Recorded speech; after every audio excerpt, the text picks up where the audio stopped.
Well, material issues. Good evening, everybody. Mark Hershberger here, live with material issues.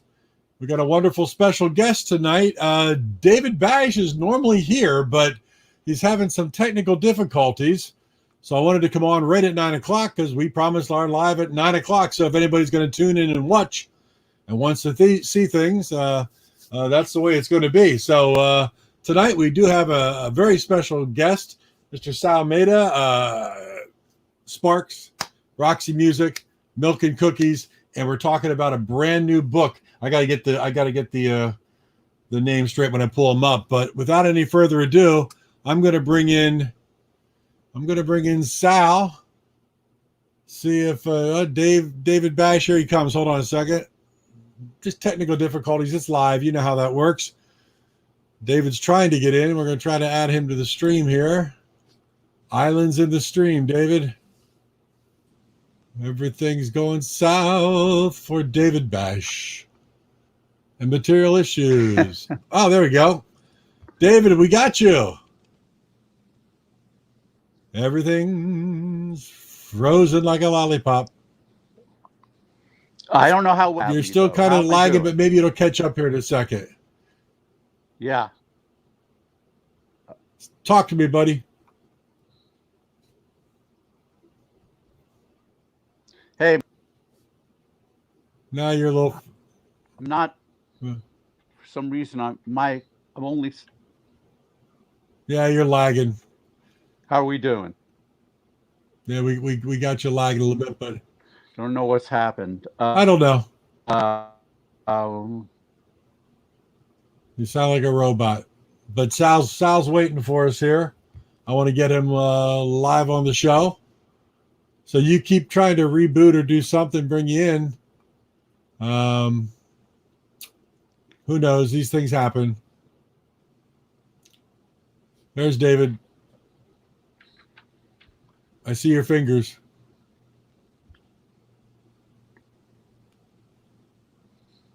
Wow. Don't say anything you don't want heard. We're live. I'm how am I now? I've put me on data. Nah, you're still kind of frozen. All I see is a finger in front of your camera frozen. Hi, Dolph Cheney. Hi, George Evans. What? Hold on a second. Hold on. Yeah, I can hear you. I just can't. You just kind of. Can you talk? I can. How is that helping? Well, the video is just not working right. But if you can talk, we can bring Sal on and talk to him. No? Yes?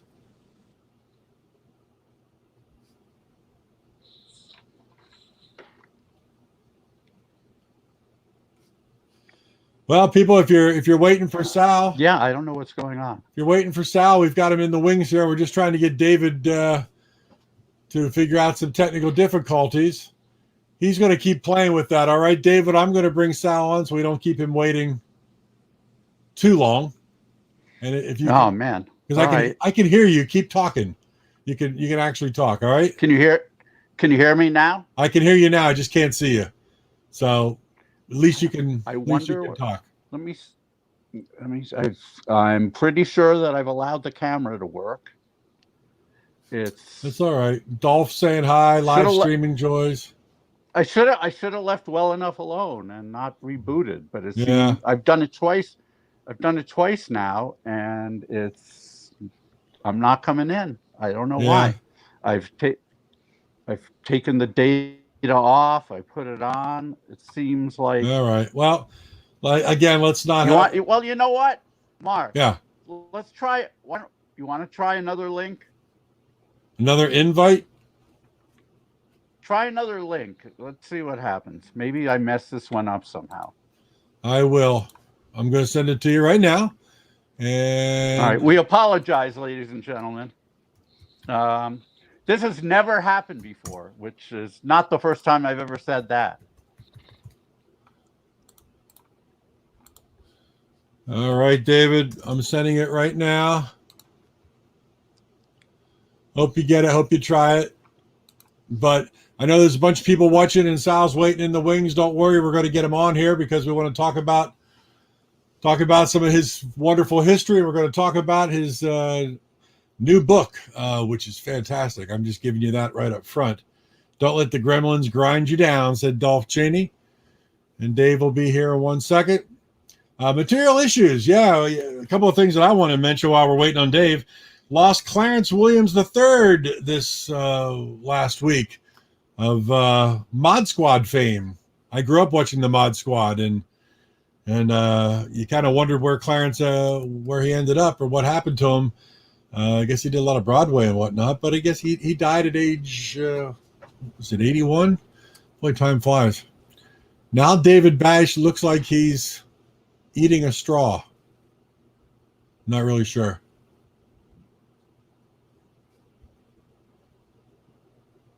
Yeah, Dave, you're frozen. Well, anyhow, I don't want to keep Sal. Oh, there you are. You there? No.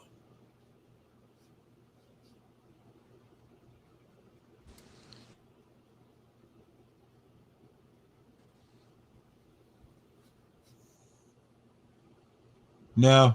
Test 1, 2, Dave. Say something. I'm here. All right. Well, I've only got something. Yeah, I've only got audio, but we can at least talk. Right? I see myself here. Oh, you're getting better. I don't know, but let's bring Sal on. All right. I see. Yeah. Yeah. I guess if I don't know if I can. Can I be heard? Yeah, I can hear you fine. It's just your video's not working. Weird. Well, anyhow, because I see myself here. Now you're getting better. You're getting better. Ladies and gentlemen, it's not. There's Mr. Sal. Now, Sal, correct me. Is it Maida? Yes, it is. Yeah, I always thought it was Maida. Yep. But then I got paranoid because I've not talked to you personally before, and I thought, well, maybe it's Maida. Well, actually, that's the real Italiano way of pronouncing it. Italiano, Sal Maida. But it's Americanized, it's Maida. Maida, very good. Well, Yes. for those who don't know, Sal has a. Yeah, we hear you, Dave. Say hi, David.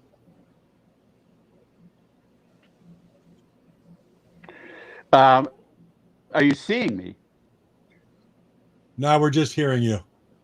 But anyhow, Sal, laundry list of people you've played for, played with, bands that you've been in. We, of course, know you with Milk and Cookies, but also Roxy Music and Sparks. I mean, your resume is incredible, my friend, and quite a talented musician. Period. I mean, that's about as much as. Yeah, I shake my head and go, "Wow!" I start reading about your bio and everything you've done, and it's been a fun ride.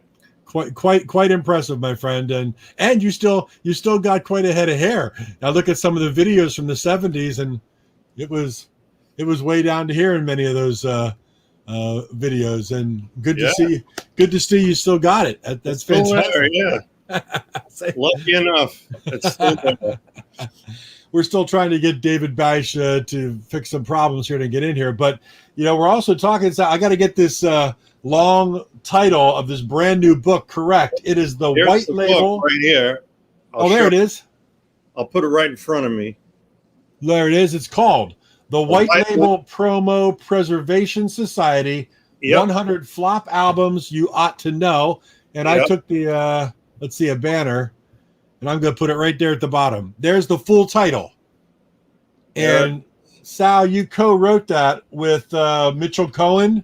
Mitchell Cohen, yeah, and 50 guests, essayists. 50 invited. Well, it's fantastic. It's an amazing book in many ways, because many of the names in the book or many of the albums that you cover, they're well-known names. Yes. And it's very surprising to me because it's always, you always figured that had to have cracked the top 100. That had to have been a a moderate hit of some sort. Then you start reading into your research and where some of these 100 albums didn't crack the top 100, and you sit there and you scratch your head and you say, okay. One of the biggest head scratchers is Laura Nero, Eli and the 13th Confession.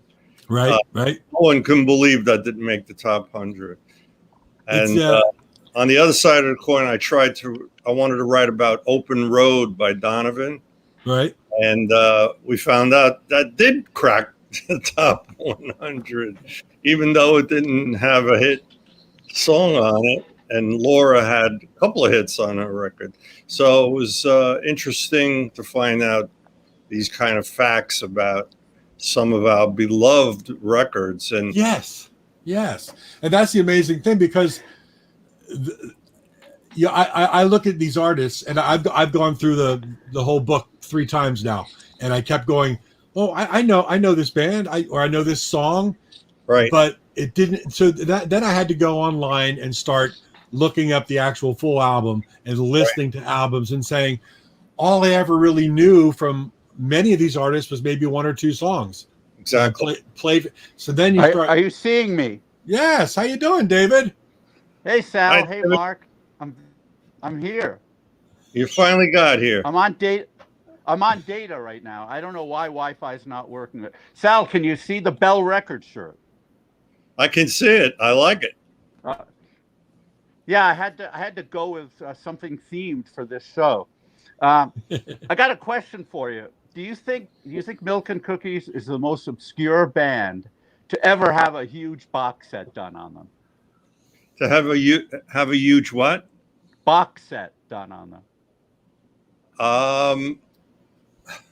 Possibly. If we thought hard enough, maybe we could come up with someone else, but it's up there. Yeah. I'm really. How did that happen? How did you get hooked up with Captured Tracks? Did they contact you because they were fans? Mike Sniper and Jeremy Thompson invited us to play at Southpaw in Brooklyn in 2007, do a reunion show, a live reunion show. So we did that, and it was great. It was amazing. We hadn't played in 40 years, and, went over well, and, there was a buzz, and it was just crazy. Kids screaming and knowing the lyrics of the songs, and it was surreal. So right after that, they meaning Mike and Jeremy, reissued a double album on Radio Heartbeat. And prior to that, it was reissued on RPM in England. And prior to that, it was reissued in Japan. So then, I don't know, 10 years after the Radio Heartbeat reissue, Mike Sniper approached us and said, I want to do an all-encompassing box set with everything, demos, anything you got in the basement, on tape. I want it all. I want every note. I'm going to put it in the tote bag. We're going to interview people. We're going to interview Tommy Ramone and Chris Franz, and, we're going to have a poster, vinyl, CD. I was like, wow, that's just insane. And he made it happen. It was great. It's a great job, and I for one am very happy that it was done. I wish that more bands would get that sort of treatment. I'm sure both of us can think of a litany of bands that for whom a box set would be of great benefit to their fans. Absolutely, yeah. I would love a Blossom Toes box set. There you go. And that's certainly a possibility if there's enough stuff out there, because they have a lot of 60s cred. Speaking of 60s cred, I've got a copy of the book. I love it. Get my copy. And the cool thing about it is, as I leaf through this, there, as a huge collector, there are a lot of albums in here, of course, I know and own. And then there are a lot of others that I you know, in my record buying adventures, I've seen in racks, but nothing really compelled me to pick them up. They didn't look like my style of music necessarily, even though I also love soul and rockabilly and stuff like that. Right. And here, you know, there are these essays being done on them where I can read about them and decide, well, you know, maybe as Mark has done, maybe check out some songs on YouTube, see what I think. Go to Discogs or go to one of my local record shops and see if they're around. It's great that this has been done. Naturally, all of us, I'm sure, who are reading this, are wondering, well, why wasn't this included, or why wasn't that included? I mean, that happens all the time. You do like a top 100 list of something, or even a top 10 list of something. That's a great debate. You know, that's a great debate. Always. That's why we put a bubbling under, if you noticed, at the end. Yeah. Not only did I notice that. Yeah. Sal, not only did I notice that, but when I look at your bubbling under, I'm thinking, now those are albums I would have loved to have seen in the main book. And I just want to put my hat in the ring. I'm hoping this book is very successful for a number of reasons. But if there is a second volume, I really need to write for it. And I want to write for some of the entries on the stuff that you have in the bubbling under. Like, I would love to do the Mascots LP. I would love to do Studio by Tagas. Right. I would love to do Give Me, Take You by Duncan Brown, one of my all-time favorite albums. Love to do Around Grapefruit. Man, I look at some of the ones in here and it's like, yeah, this is, for me, these are the ones that are really, you know, that man, I so deserve to be, written about, read about, and known. I guess I was clever. I set up volume 2 and 3 with the bubbling. You really did. You really did. I'll tell you what, it's like a band that comes out of the chute with a great first album. I can't wait 6 or 8 months for album number 2 to come out. And that's the same way with this book, Sal. I've enjoyed so much. I haven't even gotten to all the bubbling under and studying all that stuff. I'm still working on the top 100 flops and listening to so much stuff and trying to buy whatever I can buy that I'm loving. I mean, like, I knew Tim Hardin, I knew some of his history and what he's written, but you know what? To get into that album, my God, how can we hang on to a dream? I was just sitting there trying to dab my eyes with a Kleenex, and it was just it took me to another place. So it's one of the all-time great songs. I mean, it just makes you cry. I was reading your review, I was like, all right, I know this. Let me just go listen to this a little bit. Wrote that one. Mitchell wrote reading his review, and it was just I said, I got to check this out now. Then I'm listening to something. Then I just couldn't stop listening to it, and as you know, Dave is very passionate about all your bubbling unders and hopefully a second volume. So am I, and that's the beauty of this book. And we're listing it right down below. The white label promo, Preservation Society 100 flop albums you ought to know. It is available, I think. Is this the only place right now? Hozak Records? Hozak, capital H-O, capital Z-A-C. Z-A-C, okay. Yes. All right, and the Z is capitalized. So it's capital H-O, capital Z-A-C. I actually bought mine at Dusty Groove off their website. Yeah, well, that's in Chicago, right? Yeah, if you've never been to Dusty Groove, and I have many times because I bring IPO to Chicago every year, what a great place. And as a mail order company, I don't know how they do this, and I hope I don't break some kind of connection here, but they always get the Cherry Red, RPM, Grapefruit albums a couple of weeks before anybody else. I don't know how, and I haven't told Grapefruit. I haven't told them about that because they might be thinking, "Whoa, that's not supposed to happen," and then they'll stop delivering. But there's a pipeline. There's a pipeline from Cherry Red right into Chicago. There is. It's incredible. Well, Hozak is located in Chicago, so that's why Dusty Grooves is carrying the book. All right, and I got it correct down there at the bottom, Sal. It says hozakrecords.com/books. Okay, good. That's where everybody can buy it. That's where I just ordered my copy, so I'm waiting on the hard copy. Excuse me, not edition. First pressing is nearly sold out, by the way. Wow. There you go. Yeah. So volume 2 is begging to happen. But yeah, we'll talk about volume 1. So you decided to say that a flop is anything that didn't make the Billboard Top 100 albums list. First of all, I'd like to say we use the term flop in the most affectionate, loving way.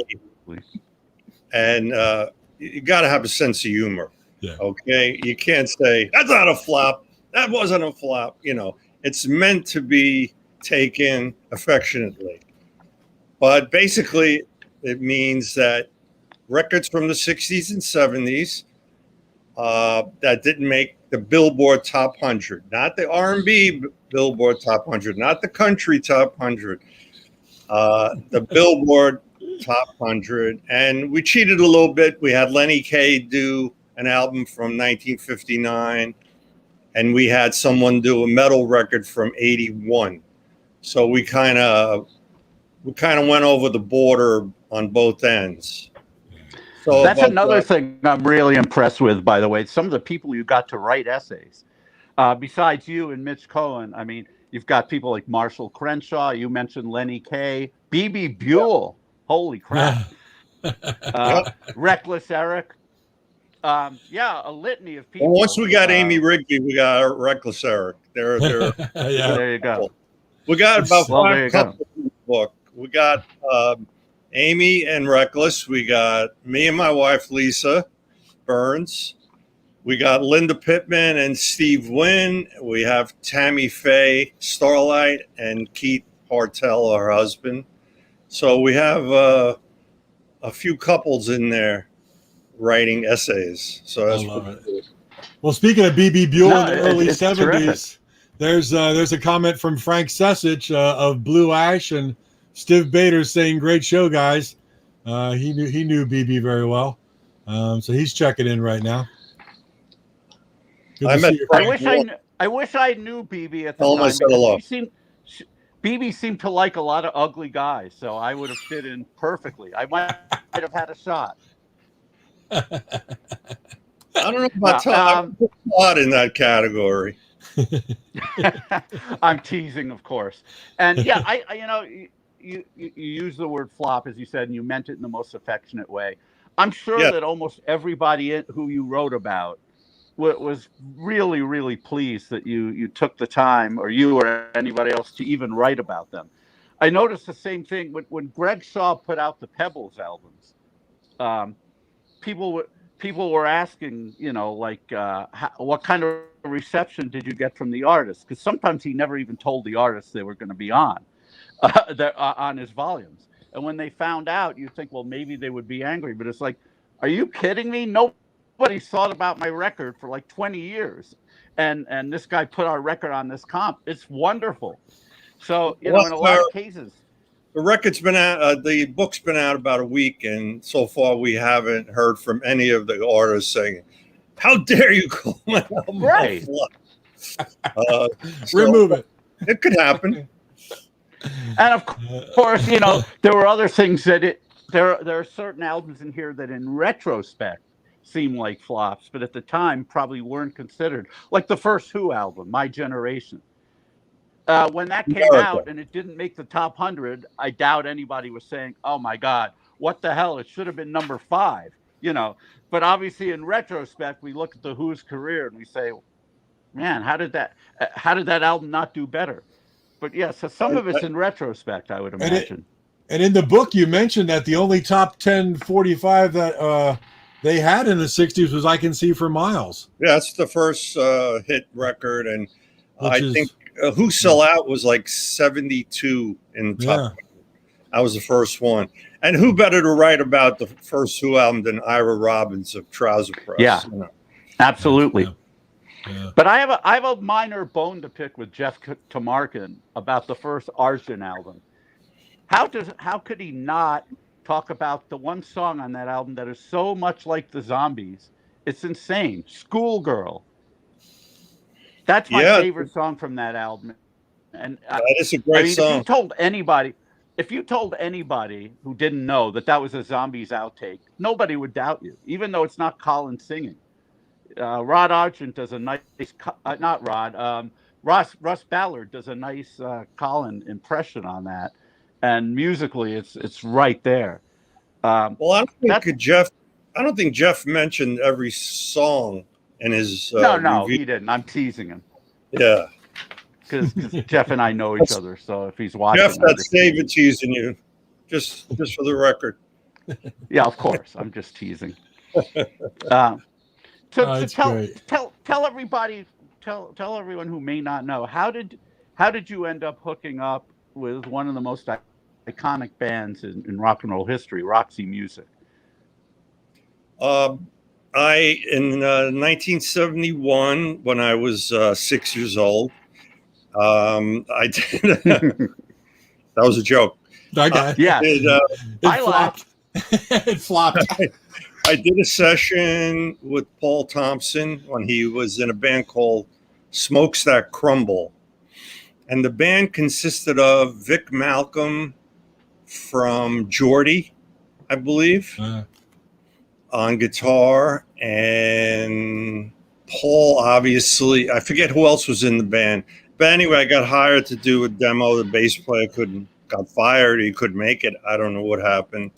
So I met him. I remember having the headphones on and thinking, Jesus, that drummer is amazing.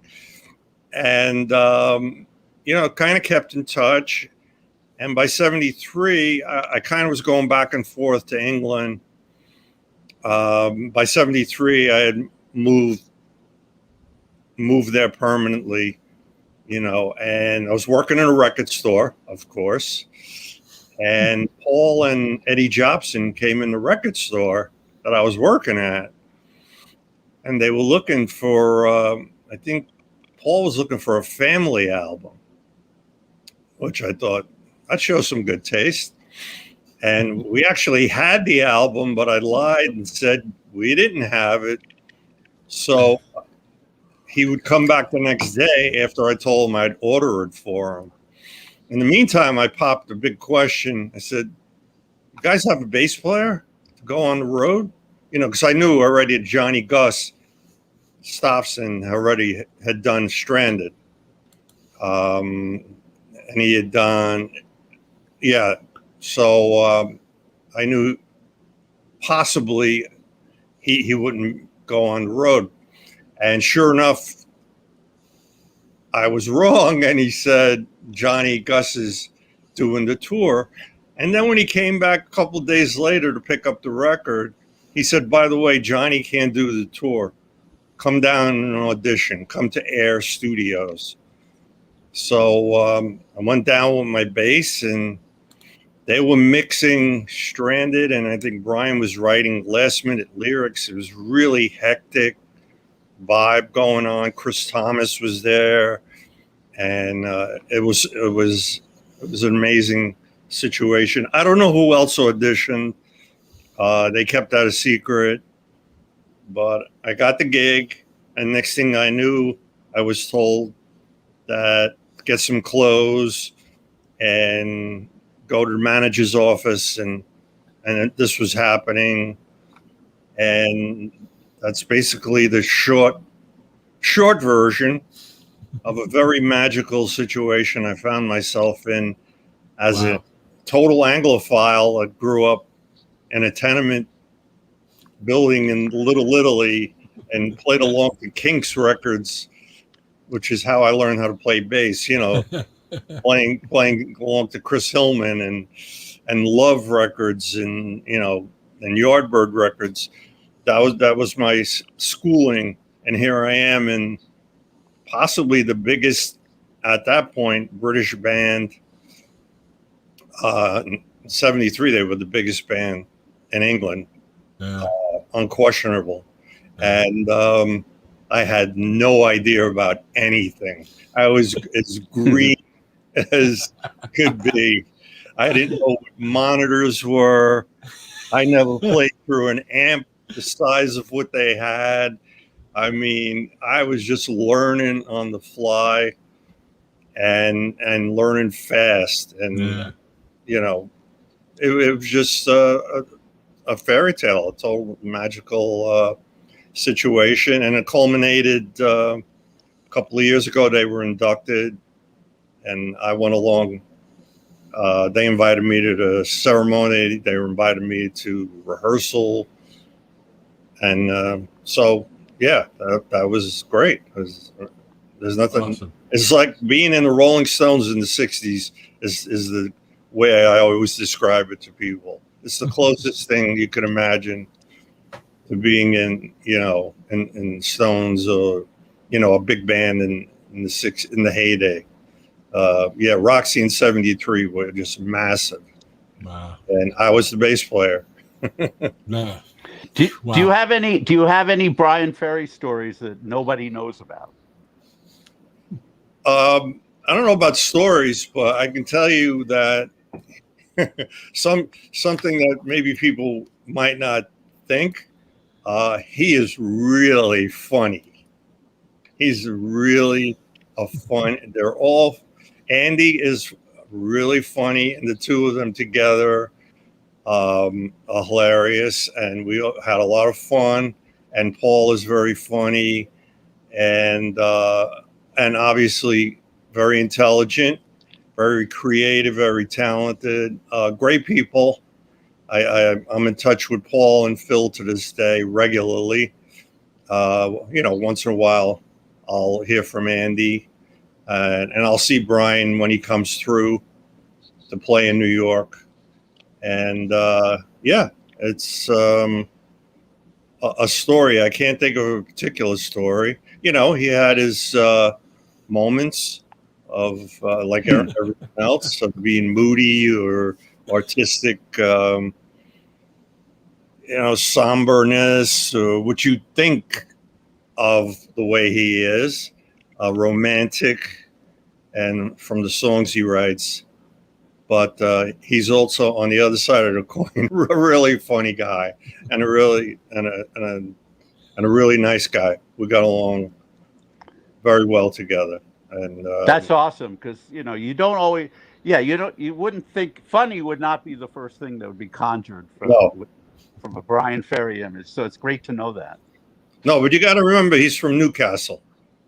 There you go. And people from up in the north of England, Liverpool, Newcastle, even Scotland, Glasgow, that area, they have great senses of humor. I mean, they have their own sense of humor in each territory, but it is, I just could never get enough of it. And they loved my sense of humor, my Lower East Side, New York,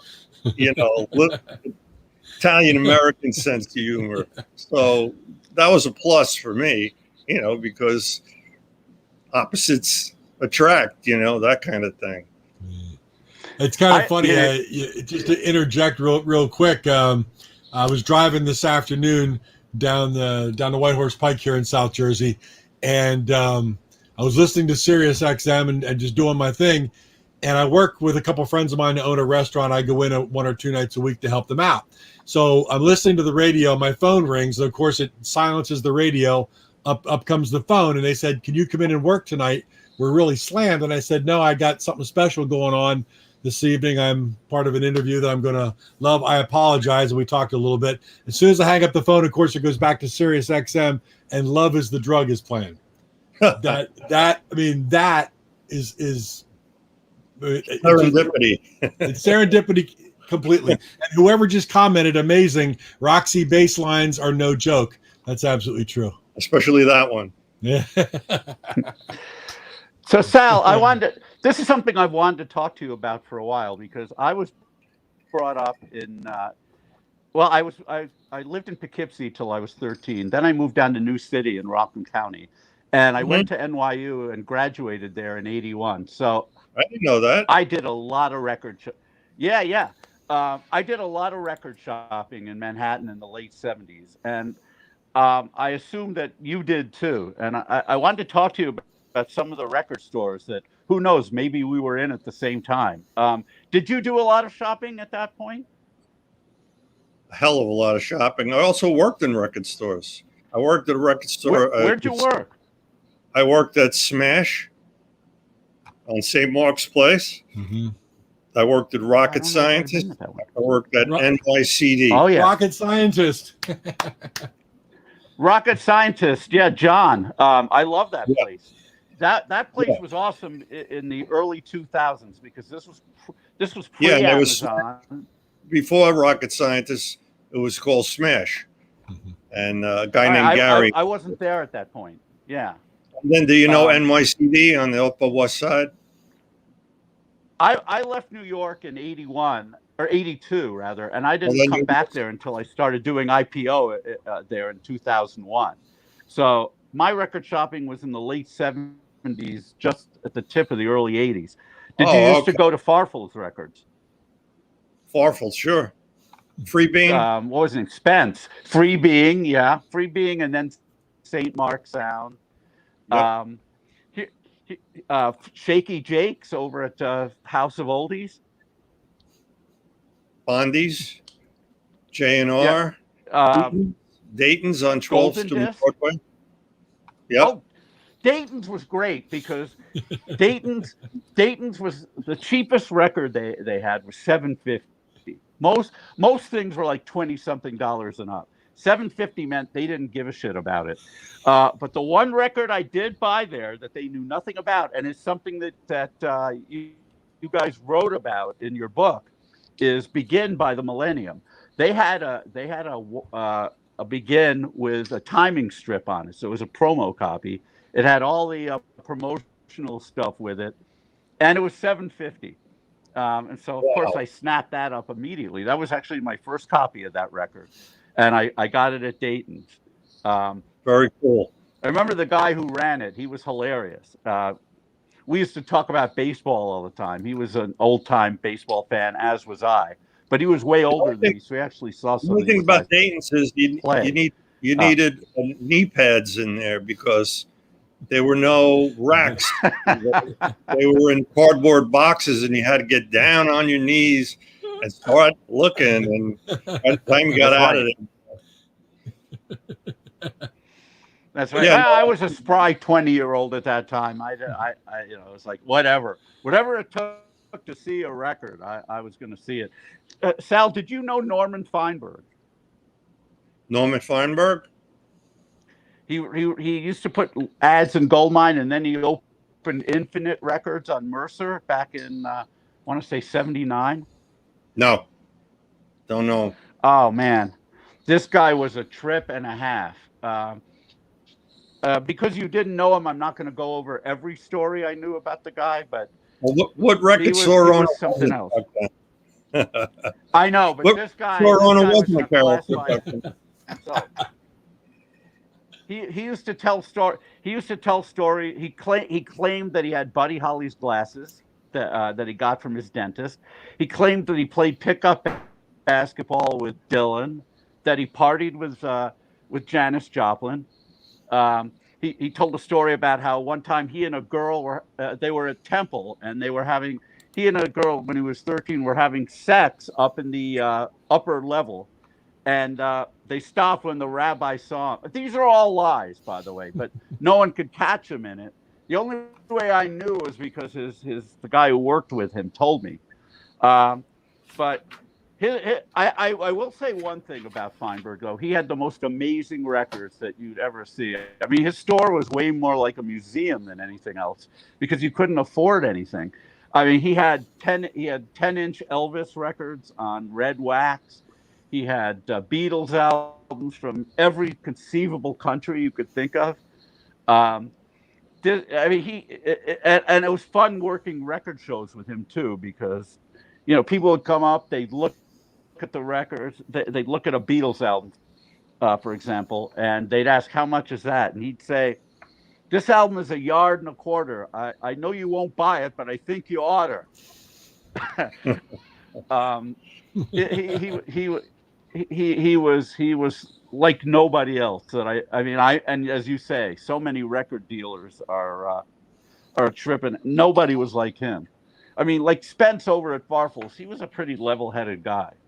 and he had good prices. I actually bought things there. But yeah, record shopping back then, as I'm sure you can attest, was so much fun, and you could find so many things. Yeah, indeed. That's all I did. I spent my life in record stores and playing sports. Playing baseball, watching baseball. That was it for me. Oh, that was another thing, by the way, that Norman said. He claimed he tried out for the Yankees. Get this. So he went to the tryout. And, that's a lie. They asked that's him, a lie right there.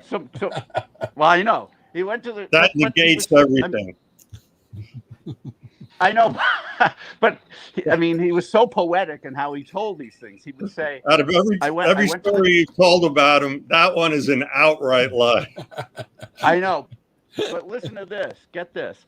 So a coach apparently comes up to him and says, "What position do you play?" And he said, "I play any fucking position on this field you want." And with that, he went out to center field near the fence and threw a strike to the plate. And the coach said to him, the coach said to him, "So what do you think about trying out for us?" And he said, "Fuck you, I'm going to college." That was his story. You gotta love that. You gotta love it. Yeah. Hey Sal, who wrote about the Shangri-Las in the book? I don't have it. My wife, Lisa Burns. Tell her I love that. I will. Immediately brought back that song "Right Now and Not Later," which I used to love that song. Rarely heard it, but man, I had to go out and look that up, and I've been singing that for the last 3 or 4 days. It's just I had the good fortune of playing her band in 2008. Oh wow! Yeah, it was me, Dennis Dyken, Dave Amels, and Richard X. Heyman. That was wow. That's a band for you. Wow. We got to be Shangri-Las for a few months. It was amazing. That's awesome. That's awesome. And what a band that was. That wasn't too shabby of a group of people. Holy God. We got to do all those amazing songs out in the streets and all that stuff. I Can Never Go Home Anymore. Just Dennis wrote. Yeah, that's it. Dennis wrote a really amazing essay on Beach Boys' Friends. By the way, I have to say. He did. Yeah. In the book. Yeah. He really people did. Again. You really need, if you're a record collector, you really need to get this book. And as Sal mentioned, it's selling out. So you better get it quickly. Yeah, get out there to, right here's the link. It's hozakrecords.com/books. And this is the first pressing, and it's going fast. So yeah, that's not a hype. It's like literally a day or two away from being gone. The first pressing, anyway. Well, it'd be nice because get out there, get online, my friends, and buy this thing. Trust me, it's fascinating, and it just makes you want to dig and listen to this great stuff that it just kind of disappears from your head as you get older, and all of a sudden, it's all brought back again. And it's great for rediscovering. Yeah. It's great for discovering new stuff and rediscovering stuff that you're like, wow, I haven't listened to that in years. And then you read the essay and put it on, and it's like so enjoyable. It just gives you that charge that you'd get from listening to records that you loved. And I don't know, I've been collecting records my entire life, and there's about 20 albums in there that I've never even heard of. Oh yeah. I know, me too. Some research on these. I can remember going to when I was young in the early 70s, going to a friend of my dad's house who had a son who was 6 or 7 years older than I, and he had the Rhinoceros album, and I can remember him playing that, and at the time, I mean, now I remember it, but I completely lost any memory of that until I picked up the book and read that blurb on there. Then I had to go back and start re-listening to that again. That's one of mine. I love that record. Oh, it's just wonderful. Love it. Yeah. Wonderful. Yeah, somebody here is asking, Sal, someone here is asking if you could tell some tales from your time with Sparks. With Sparks? Yeah. Yeah, it says we're getting a request here. As Well, let's say you asked me about Roxy Music. Roxy Music, they weren't 24-hour a day like that. Ron Russell, what you see is what you get. They're Sparks 24 hours a day. I'm still in touch with them. I'm happy to say I'm in touch with all my bandmates, my old bandmates from the 70s. Some stories. They're wonderful. They were wonderful to work with during the record. They let us play whatever we wanted. It wasn't any kind of dictational situation, which surprised me a little bit. I thought they'd be more controlling. But they are what, as I said, they are Sparks all the time. You wouldn't be, if you ever met him, you wouldn't be disappointed. Ronnie is like Ronnie, and Russell's is what you see, But I still keep in touch with them. They're great people as well, and happy that they're still putting out great stuff. I'm so happy for them. They really are. They have this Edgar Wright documentary. They have another film coming out in August called Annette with Adam Driver, and they are really happening right now. 50 years later or something. Wow. Yeah. It's crazy. Have you had a chance to see the documentary yet? What's that? I'm sorry. Have you had a chance to see the new documentary yet? I have. I'm in it, and proud to be in it, and I've seen it. Yes, it's great. Oh, I can't wait. Oh, awesome. Yeah, you won't be disappointed. It's 2.5 hours. It's extensive, and it covers. There's just about every musician and producer that they ever worked with, and if you're a fan, you won't be disappointed. If you know very little bit about them, man, it is an education. It'll blow your mind. It's. I look forward to that, man. June 18th is the street date. All right. Cool. Oh wow, coming up. That's awesome, man. My colleague John Borak, Sal, who you might know, he writes for Goldmine, and he's written a few books himself. He wanted to know, and I think we all do. Were you in touch with Ian North up until the time he tragically passed? I had very little contact with Ian. When we did the reunion, he didn't want to take part. In 2007, he passed. He lived in Florida. So I think I saw him. Justin and I got together with him and his wife around 2000, I want to say 9, 10, at a bar. He was in New York for some reason. And we were on our way, Justin and I were on our way to see Jesus Mary Chain. And Ian was staying around the corner. That's the last time I had seen him. And before that, I hadn't seen him in over 40 years. And no, I have not been in touch with him, but obviously very disturbing feeling to lose someone that you were in a band with. Because a band is like a team or a family, and plus Ian wrote all the songs. I mean, in the reunion, every song we play is written by Ian. So it was quite a shock. And from what I hear, it was unexpected. And I hope that in the future, maybe we could do a show the way we've been doing it anyway, without Ian taking part. He just didn't want to do it. He didn't want to go back. He was just one of those. That was his philosophy, which was fine. I respected that. But we have a ball when we do the milk and cookie shows. We've only done like one a year since 2007, and we've skipped 2 or 3 years. So we might have done a half a dozen in 13 years, but they've always been fun.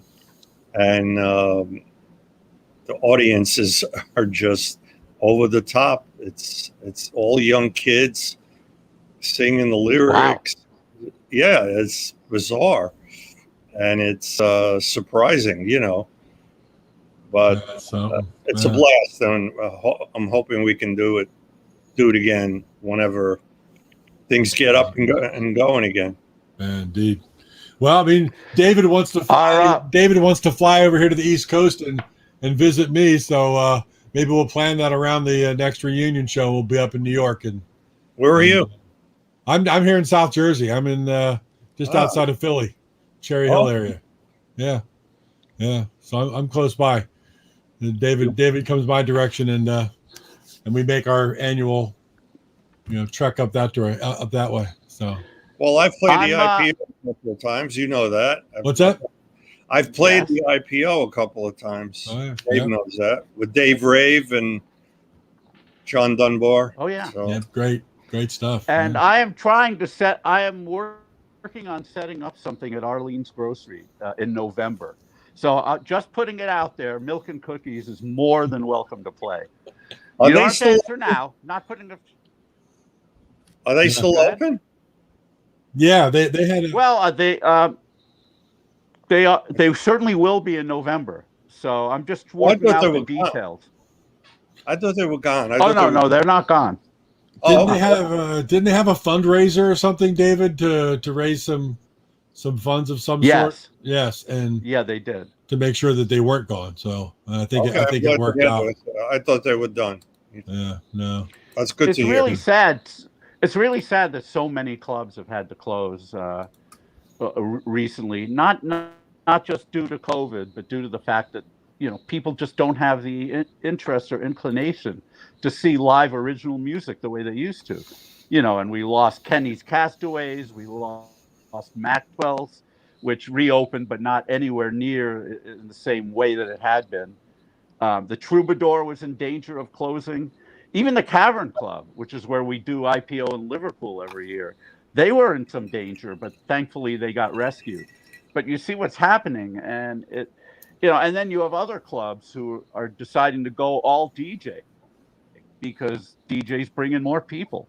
I've had that situation all the time.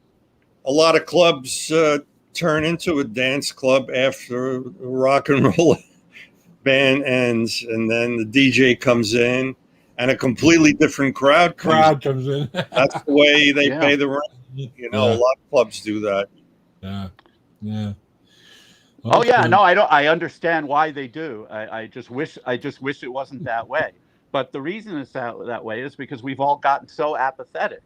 And so I to everyone who's watching this right now, and I know you've all been saying, I can't wait for shows to come back.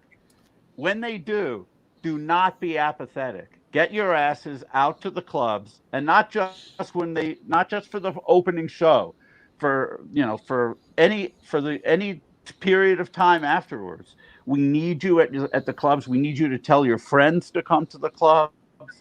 We really need that, because otherwise they're all going to either go under and close, or they're just going to say, we're going to hire DJs and do that the whole time.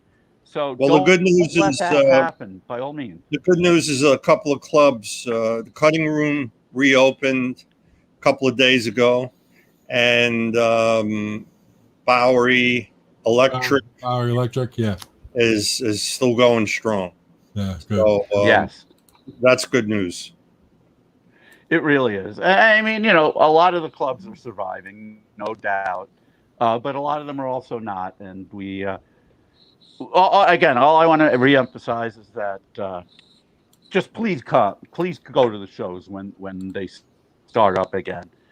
I wanted to ask you one other thing, Sal. I mean, when you were doing this with Roxy Music and Sparks and then Milk and Cookies, could you ever have conceived of what has happened, especially with with milk and cookies. Could you ever have conceived at that time that 45 years later, you'd still have this really strong following and you'd have this box set out? I mean, you think of all the other bands, so many other bands who did get major label deals as you did, put out 1, maybe 2, maybe 5 records, and people don't think about them anymore. And then there's Milk and Cookies, who never had a huge single or a huge album or anything like that, and people still love you.